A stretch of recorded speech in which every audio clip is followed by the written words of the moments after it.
بسم اللہ الرحمن الرحیم۔ السلام علیکم۔ سب سے پہلے تو یہ جان لیں کہ اولاد ایک ذمہ داری ہے، ملکیت نہیں۔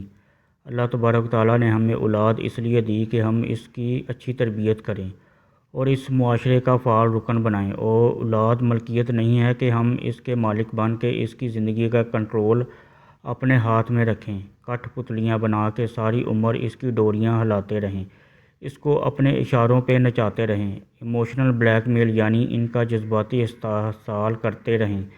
یہ ذمہ داری ہے، اس کے بارے میں سوال ہوگا، اور اولاد سے سوال سے پہلے والدین سے سوال ہوگا کہ آیا ہم نے اپنی ذمہ داری احسن طریقے سے پوری کی اور کہاں تک پوری کی۔ ہمارا مسئلہ یہ ہے کہ ہم اولاد کو اپنا فرما بردار تابع دار بنانا چاہتے ہیں۔ ہر والدین کا مسئلہ ہے کہ اولاد فرما بردار نہیں ہے۔ ہر والدین کی دعا ہے کہ اولاد تابع دار ہو جائے۔ ہم رات کو دن کہیں تو یہ دن کہیں، ہم رات کہیں تو یہ رات۔ یہ سب ہم اس لیے نہیں چاہتے کہ ہم اپنی اولاد کو حق کی تلقین کریں تو وہ ہماری طرف متوجہ ہو، ہماری بات مانے، بلکہ اس لیے کہ ہم اس کے ہر غلط صحیح کا فیصلہ کریں اور وہ سر تسلیم خم کریں۔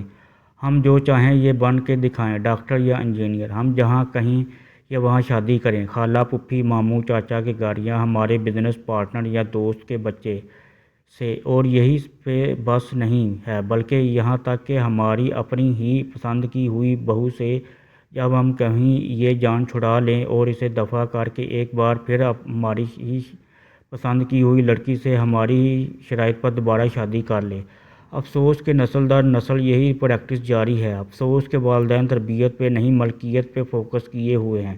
اس چکر میں ہم نے اولاد کو انسان سمجھنا ہی چھوڑ دیا ہے۔